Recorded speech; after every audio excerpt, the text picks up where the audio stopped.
Wars occupy a center stage in human history and international affairs.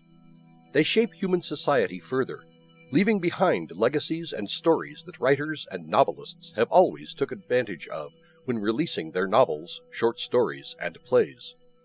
William Shakespeare did it when composing the classic and world-famous play Julius Caesar, where his characters perform in front of the audience to capture the essence of the Roman Civil War, when the great general and once dictator of Rome is finally murdered by the Senate, resulting in an instant repercussion that would shape Rome for centuries to come. Similar to such contests that took place then, and have been taking place in the whole course of human history, one political grindfest that took place after the Second World War ended was the Vietnam War. Nearly the whole world knows it, will never forget it, and has its importance etched on stone and paper. Its importance as the ultimate showdown between two opposite poles, the communism of the East and democracy of the West, places itself as a pillar of human endurance and the legacy it has left in the whole of Southeast Asian bloc, which is still felt today, economically and politically. What really started as the end of French colonial rule in Vietnam turned itself into one of the deadliest political showdowns of the 20th century, after the end of the Great War, just a decade ago. Modern-day Vietnam upholds this event as one of its most defining events in an era when several nations tried to compete for the top position in international spheres of influence, as well as economic and socio-political realms. The Vietnam War, throughout its progression, from a minor insurgency-led conflict to an all-out international war, fought between several nations and combatants, would take with it millions of casualties and innocent lives, and would further question the role of the U.S. as the dominant power after World War II. It would also seal the end of the erstwhile Soviet Union, and give communism a lasting impact to the point that it became nearly extinct, except being present in only theory and paper. The Vietnam War, in its ultimate essence, ended the long and grinding Cold War that had been existing since the Korean affairs, and would pave way for modern democratic setups in a region that identified itself as ancient and feudalistic. Nearly all of the native participants in this conflict, from Vietnam to Laos and Cambodia, all would experience permanent socio-political transformations, and perhaps their entry into the modern world. The Vietnamese Background. Before understanding the full history and the essence of the Vietnam conflict, it's imperative first to understand the background that existed prior to the U.S. involvement in the war. Vietnam is an ancient land, with its culture steeped deep inside history, and its relations with neighboring Buddhist countries and the colonial powers of the 19th century. A very major part of the conflict that arose back then was because of the direct clash between Vietnamese values, the resistance to French rule, and Vietnam's natural association with communism, because of China in the north and communist-influenced Indochina region, asserted by the Soviet Union. Since Vietnamese society was such that communism had become a popular ideology in the nation. Vietnam during the 1800s used to remain a French colony. Its annexation to the small colonial empire of France completed in the 1850s with complete pacification by 1893. What followed for the next 7 decades were phases of peace and skirmishes between French authorities and Vietnamese people that ultimately escalated to the Great Vietnam War of the 1970s. French rule would remain short-lived, however, because of the Second World War that would witness complete annexation of France by Germany and transforming it into a client state. During this war, this French colony would accept the Vichy of France and continued its affairs at the region with consultation with German authorities, who housed thousands of miles away in Europe. Shortly after the takeover of France, the 1940s would witness Imperial Japan invading Southeast and Pacific Island nations and regions that formed as several colonies of dominant colonial powers that existed here, most notably Great Britain. The invasion of the Japanese would come as a total overwhelming force, as they took control over swaths of islands and the Pacific in just a matter of months, resulting in the biggest surrender of British forces in Singapore, when close to 80,000 British personnel and officials laid down their arms in front of the Japanese. The initial events taking around in the Pacific were proving a major advantage for Imperial Japan, as its march went around unopposed in several of the Pacific regions and native countries. However, the scenario in Vietnam differed from the events that were happening deep inside Pacific. Vietnam could never fully be colonized by the French, and several insurgent groups existed throughout its colonial history that were committed on waging a proxy war on the French. Vietnam during this time was completely surrounded by the French on one side and Imperial Japan on the other, trying to make the whole region its own colony. During the Great War, however, the Vietnamese gained much support from the Japanese as they took control over French Vietnam. This move was never really welcomed in one sense, since the Japanese themselves were seen as outsiders, although they were supportive in decreasing French power in the region. Consequently, the Viet Minh was formed as the legitimate government of Vietnam, asserting its independence from France, but also opposed Japanese occupation in 1945. Viet Minh would continue to assert its influence and legitimacy as the new government of independent Vietnam, at least until the 1960s, when rapid political developments started taking place in the Forest Nation. During the Great War, Viet Minh contributed a large part towards resistance to both the Japanese and the French, with several political steps consisting of propagandas and intrigues that urged people to boycott French authorities and the government. In one instance, the Viet Minh urged the Vietnamese people to ransack rice warehouses and refuse to pay taxes to French authorities in light of a great famine in 1945 that took with it a reported 2 million people. The Viet Minh continued to remain till the Japanese surrender in 1945 and the end of the Great War. Since Germany had been routed back from France at the end of the war, France was free in dealing with Vietnamese affairs. However, till this time, the French resources had been depleted, and it was impossible for them to retake Vietnam as their rightful colony. The Viet Minh had grown immensely in power till this time, and the Japanese had been reportedly supplying arms and weaponry secretly to the Viet Minh after the end of the war, to continue on the resistance against the French.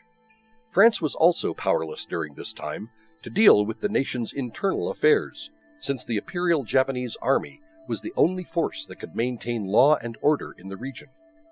Even after the end of the war, the Japanese continued to maintain such affairs, thus keeping French intervention at a distance, even detaining French officials like Jean Saint-Denis.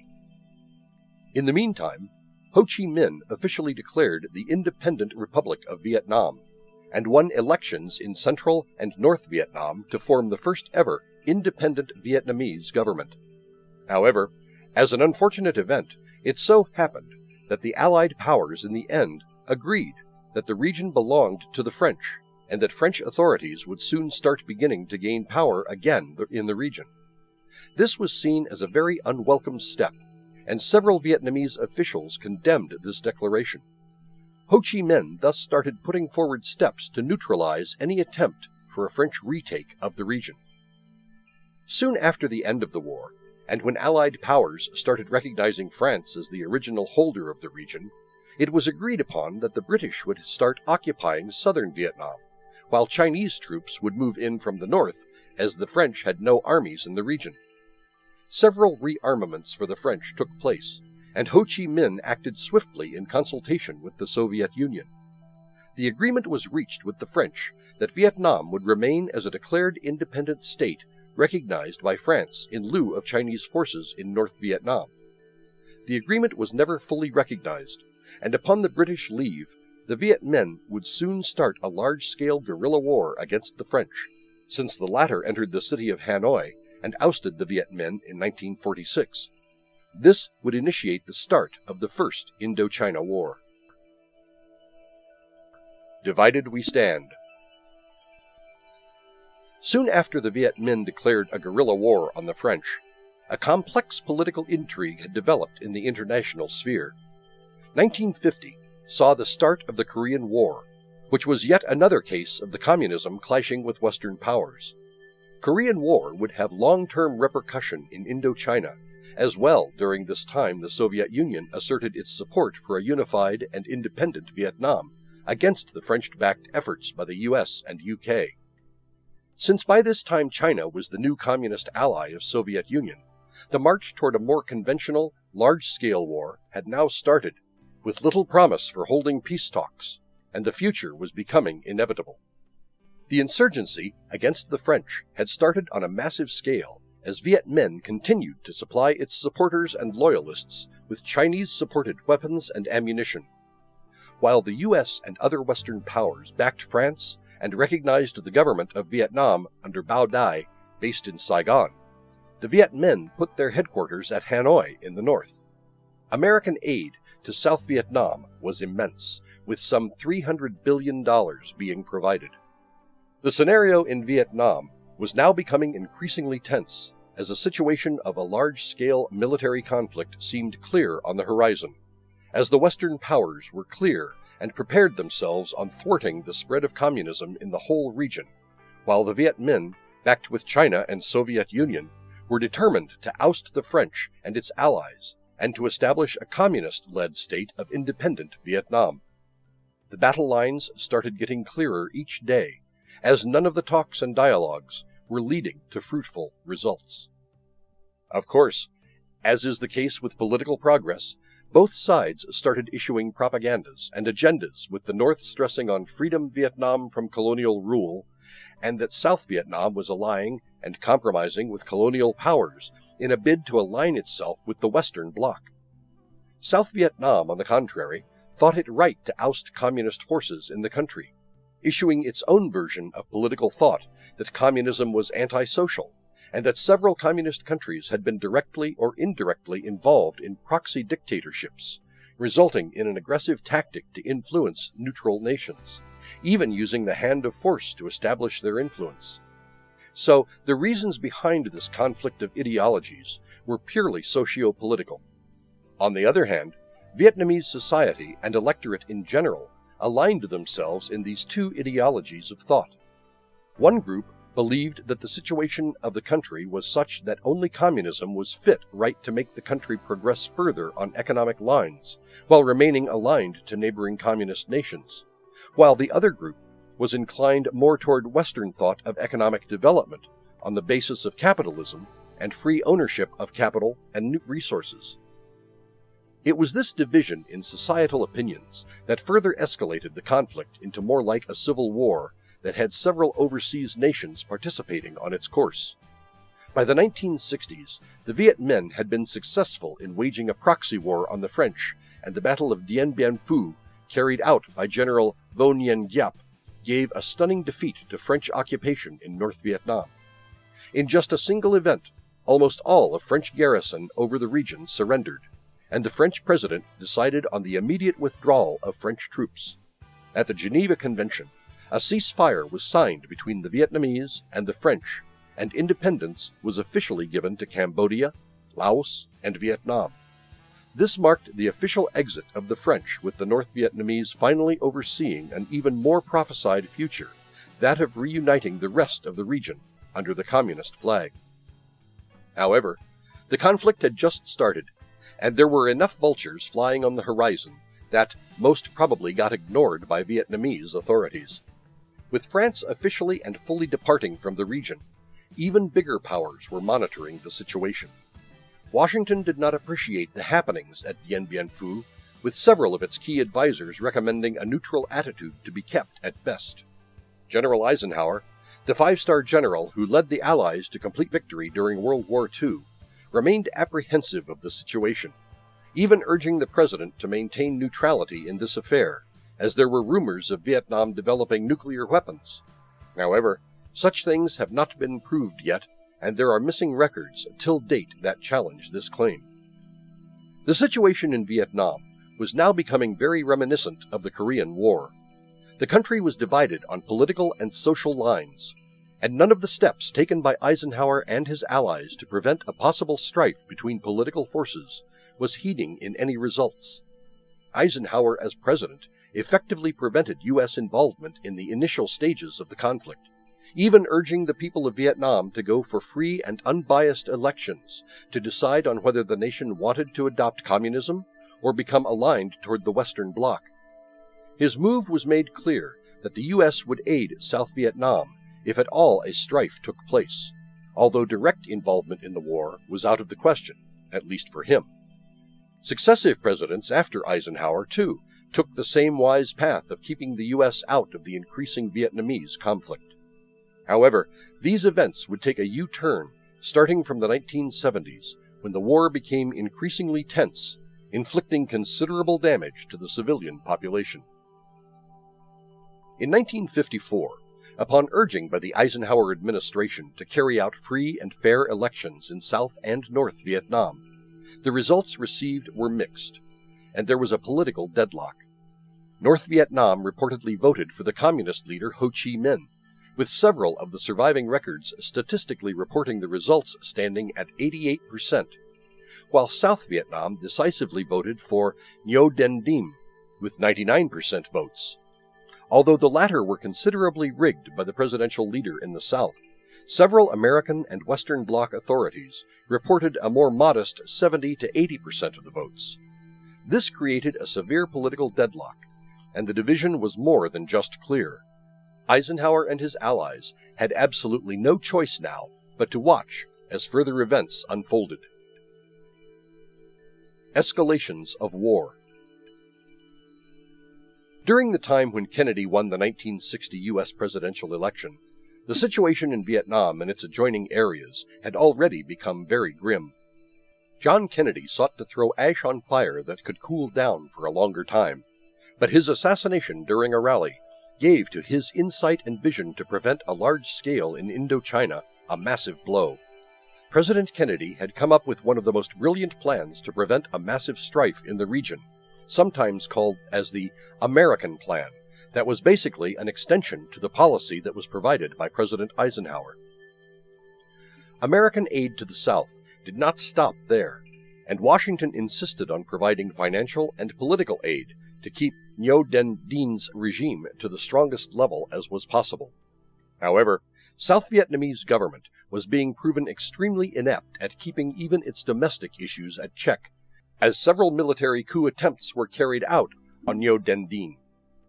The Southern government's inability to deal with the tense situation in the region further amplified, as several of the key leaders of the South were accused of becoming involved with the North Vietnamese, whose government at the time was proving itself much more efficient and effective at dealing with the Southern political machine. The North Vietnamese government, with its support from the People's Republic of China and several communist allies, was hell-bent upon uprooting the Southern regime, and for quite some time it was extremely efficient at that. One of the reasons behind the failure experienced by the South Vietnamese government, in spite of receiving millions of dollars as financial aid and possessing a better-equipped military, was its association with extreme corruption and nepotism. Promotions and political affairs were carried out in an overly biased manner, and several groups had formed that would monopolize policy-making and implementation. The South Vietnamese army, in spite of being better equipped, was more poorly led than its northern counterpart, with generals like Nguyen Giap of the north, who ended French occupation in one blow, being its core members. In the south, however, the army was poorly led, and several of its generals lacked the drive and initiative to carry out efficient anti-insurgency operations. Several of its leaders had even shown reluctance in going into combat, with Ngo Dinh Diem himself vomiting in one event that required his attention during an attack from communist guerrillas. In addition, the Southern government, because of its inclination toward corruption and monopolization of policy affairs, got involved in even more vicious cycles. Public opinion was being greatly ignored, as the capitalist policymakers and officials possessed a life that was markedly different from the peasant population that formed nearly 80% of the Vietnamese population. Public regulations was getting ignored that resulted in mass protests, and attempts to oust the Dien government were carried out. Dien, by the mid-1960s, had become so paranoid that U.S. advisors described him as concerned with only preventing further military coups and not looking into what was happening at the ground level.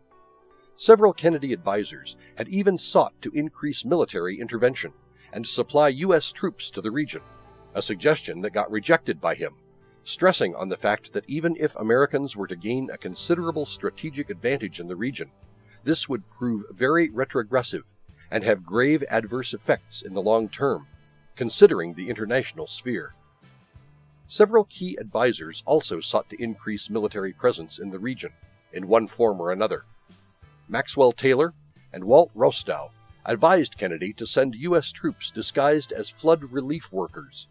Another suggestion rejected by Kennedy insisted instead to increase military aid to South Vietnam. By the mid-1960s, American soldiers numbered around 16,000, up from only 900 advisors during Eisenhower's time. This force would continue to swell in the coming decades, in spite of several advices by the Kennedy administration of the danger of replacing the French as a perceived colonial force and bleed like the French did, as was said by John Kenneth Galbraith. In spite of the grave situation, Kennedy increased military aid to Vietnam rather than increasing direct military intervention. In the South, however, events were becoming more and more unfortunate for the Southern government and the U.S. allies. Ngo Dinh Diem was shot down and killed during a coup as public discontent increased to alarming levels. Ngo Dinh Diem was a fervent Catholic and supported the minority Christians in the region, and this caused some grave consequences in the bordering areas. It was in fact becoming a popular perception that the Southern government itself was transforming into a despotic dictatorship, since several events were plunging the government into chaos and rhetoric. Discontent on the Diem government exploded during 1961, when the Buddhist flag was banned on Vesak, the Buddha's birthday, resulting in shootings that killed 9 people, mostly Buddhists. As a retaliatory move toward the North's commitment to carry out insurgency operations in the bordering areas, several of the key historical sites and Buddhist pagodas were raided by the police and law enforcement, further sprinkling salt to the issue. The Northern government, meanwhile, took full advantage of these events, as they issued propaganda after propaganda, accusing the Southern government of being anti-national and allying with colonial powers, as they further increased military presence in the region, and possibly an invasion of the South. During this meantime, Ngo Dinh Diem was assassinated in the 1963 coup that gave way to chaos and confusion in Saigon. The U.S. sought to fix the problem by deciding on the next regime in South Vietnam, with little success on establishing a stable one. A series of unstable governments came and exited, as South Vietnam plunged into a further political chaos, while the North simply looked on and increased their intensity and effort to further destabilize South Vietnamese authorities. By 1969, and upon appointment of the new American president, Lyndon Johnson, the situation in Indochina was increasingly becoming tense, and the region seemed like a time bomb that could explode any moment. North Vietnamese influence on the bordering areas had become sealed, and the NVA was now increasingly infiltrating southern territories. By the time Johnson won the elections after Kennedy's death, several Congress spokespersons asserted that unlike the situation during Kennedy's time, when he focused on Europe and Latin America, the focus now was completely on Vietnam, as this was the apex of the spread of communism. South Vietnam's inability to deal with the crisis and make its territories secure finally prompted U.S. to officially intervene, and in some time even declare war on North Vietnam.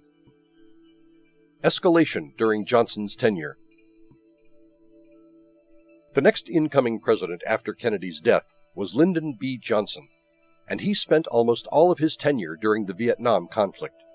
He was fervently opposed to communism, and as the Cold War continued on, his administration made itself clear on shifting the focus from Latin America and Europe during Kennedy's time to Indochina, owing to the region's increasingly volatile environment.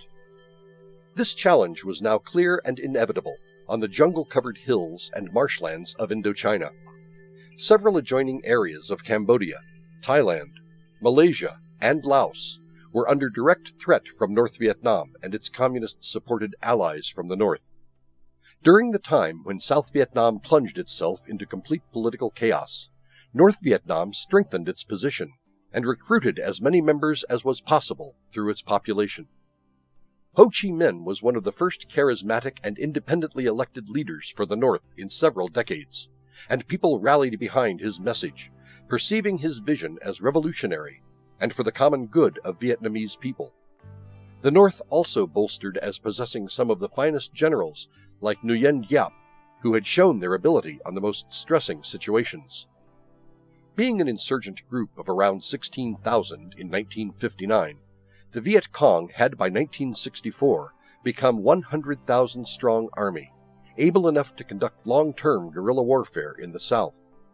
These numbers are exclusive to the NVA, which numbered from 800,000 to nearly 1 million men, more than enough to overrun the South in just a matter of weeks or months. The latter was a conventional army, carrying out military operations supported by the Chinese and other communist allies, while the Viet Cong was more of a loosely formed, semi-autonomous group consisting of militias that mostly carried out guerrilla operations. Each organization depended on the other to carry out large-scale military operations, while conducting skirmishes and raids on important posts and infiltrating bordering areas as well.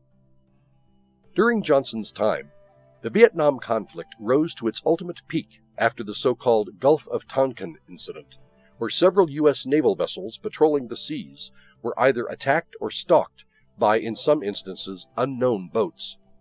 A more detailed investigation into these incidences never really reproduced meaningful results, since not much evidence was being found to prove the notion that it was the Viet Cong trying to ambush American vessels like the USS Turner Joy and USS Maddox. Maddox had even fired torpedoes upon several boats that were doubted to be Viet Cong, although this remained pretty unclear and murky. When asked by the media on this specific incident, Johnson replied to the Undersecretary of State George Ball that this was like shooting at flying fish. That the U.S. had pledged allegiance with South was more than clear during Kennedy's time itself. The North knew this, and Ho Chi Minh had even told the media that the North was open to making peace with the Americans if they are willing, and that he will invite the Americans for afternoon tea if a peace treaty is actually signed. In one sense, this was a purely Vietnamese civil war, where the North perceived U.S. allies as being interfering in the affairs of Vietnam. The Tonkin incident was enough for the U.S. to pitch up its military intervention. The attacks at American vessels and naval bases in Indochina, and several attempts at raiding and capturing certain American ground bases at the bordering areas, had made it clear that the North was on the offensive, and with an army of almost 1 million strong, they would most certainly start their offensive at any point they perceive as the best. Not just that, but in addition to bolstering everything that suggested that the North was eager and preparing itself for the next big offensive, several events like the Battle of Dong Shai and the Battle of Bin Gia were testaments to the inept and inefficient leadership of the Southern government, as the North decisively defeated the Southern Army in both these engagements, even instilling conventional offensive in one of them, communicating to the world that the Northern Army was not a mere militia organization, but a full-scale conventional one, capable of defeating fully equipped enemy armies. The South was till now being perceived as better equipped, but the year 1965 was now telling otherwise. This was also very alarming for the U.S. administration. In 1965, the Southern government finally established itself as a stable one under Air Marshal Nguyen Cao Ky and Chief of State Nguyen Bien Tu through a military coup. Sadly, the results at Dong Shai and similar other battlefields nullified the existence of a stable government at Saigon, since the South was now depleting its men and resources. The Americans finally cleared the decision to intervene. By 1965, U.S. forces too had swelled up to around 200,000 men, and this led to the administration giving way to several operations that were carried exclusively by American forces. Washington relied on exceptional firepower and air power, realizing the strategic aspect that the North lacked an equally strong air force. So it was deemed fit and necessary to engage their ground forces from the air, resulting in a conflict that would earn tags and names as one of the most bombed conflicts. 1,000 million tons of missiles and napalm were used by American airplanes to destroy strategic hideouts and bases of the NVA, planned at clearing out the path first for American ground forces to launch their offensive plans, like the Tet Offensive that followed in the 1970s. During this time, the Vietnamese conflict had turned itself in. The events at Dong Xe and similar battlefields injured severely the ranks of the South Vietnamese army and reduced their morale to an all-time that resulted in massive desertion rates and plummeting motivation. The North Vietnamese were clear on their cause as they deployed thousands of troops into southern territory, destroying several important RVNA bases and airfields. As a retaliatory step, Washington decided on finally deploying American forces and stopping any communist advance from the north. In the beginning, U.S. forces were instructed to be defensive, as the North sent men in thousands to evade the South, with several operations becoming successful in achieving the objective. Approaching the end. However, this was merely enough to damage the ranks of the NVA that continued to recruit people from the northern countryside, and making sure American forces were outnumbered 3-1 on all accounts. In one media response, Ho Chi Minh even told press persons of a warning to Americans that if they want to wage war for 20 years, then we'll give war for 20 years. The morale and motivation in the ranks of NVA was multiple times higher than its southern counterpart. However, in several instances, U.S. forces were able to effectively contain Vietnamese offense. In 1967, the NVA launched the Tet Offensive, with 85,000 NVA troops accompanied by their Viet Cong allies into southern Vietnam. The NVA bombed several areas and urban centers, and ferocious urban fighting, raged for several months. This was perhaps the most violent period of the Vietnam conflict, as thousands of American casualties filled up coffins, and even more of the RVNA soldiers died of fighting, disease, and lack of supplies. Civilian populations suffered equally, if not less, and millions died during this time. The Vietnam conflict, however, was not resulting in a permanent resolve. American troops could never number enough to rival NVA troops, and there was lack of support on the Allied side to launch a full-scale anti-NVA offensive. American administration had also ignored or overlooked the capability of the NVA that was proving a very challenging adversary. Added to its leadership, formed up by generals that were incomparable to the leadership shared by the South Vietnamese, the situation in Vietnam was now turning against Washington as years went by and coffins continued to fill in. Despite the Allied forces possessing superior firepower and technology, no considerable gain was made, at least during the last years of the war.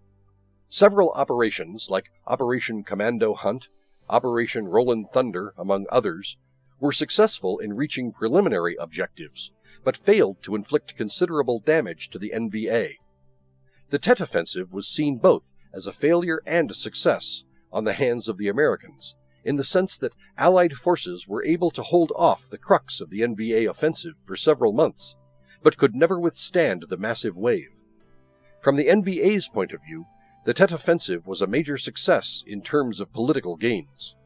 So, although the Allied forces repulsed several NVA offenses, they had failed to take control of several ground bases and territories in the north, and amounted to a sound defeat when measured from a strategic point of view.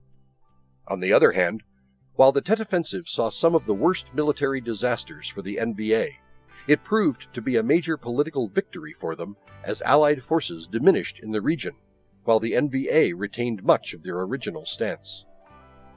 By 1969, more than 50,000 U.S. troops lost their lives, and the coming President Richard Nixon called for immediate withdrawal of American forces. The movement against the Vietnam War had been gaining much momentum that prompted all officials and the administration to give way to American withdrawal, what Nixon called as the Nixon Doctrine. Richard Nixon also called for Vietnamization, which catered to providing just a sufficient enough defense force to South Vietnam to withstand, if at all, the remaining NVA offensive in the area. Since the Tet Offensive marked the turning point of American involvement in the war, an official decree was thus given to start evacuating American officials and troops housed in every corner of southern Vietnam. By 1973, everybody of American birth had been evacuated as the NBA continued its total offensive, capturing key towns and strategic points without considerable resistance. And this was also the year when Richard Nixon put an official end to the American involvement in the Vietnam conflict by declaring peace with North Vietnam and ending American aid to the South. In the final years, the North Vietnamese launched their final offensive against Saigon and captured the city in 1975 almost instantly. On 30 April 1975, victorious NVA troops finally waved the NBA flag on the Independence Palace and installed on it. This marked the official end of the Vietnam War. In the coming months and decades after the huge conflict ended, Vietnam still continued to haunt those dark days of death when millions of Vietnamese lost their lives, just like it keeps haunting now. The Vietnam conflict was, after World War II, the only modern conflict that would take such a huge toll on human life, the third perhaps being none other than the Bosnian War of the 1990s. Its repercussions were massive, but sadly short-lived, as the Soviet Union would extinguish in 1991, taking with it the ideology of communism that so many Vietnamese had laid down their lives for. After the end of the war, there was a very unfamiliar lull in the whole region. Within 5 years of the end of the war, Vietnam became its former self, a Southeast Asian backwater that had withstood one of the most violent conflicts of the 20th century. Even in today's world, Vietnam still continues to remember those years that lasted for almost 2 decades. Nostalgically, Vietnamese landscape is still filled with so many landmines and bombed craters that in spite of identifying itself as a neutral, laid-back forest nation of the Southeast, its identification with the turbulent era of the Cold War and the determination by which communism won here will remain as a testament and a milestone in human history.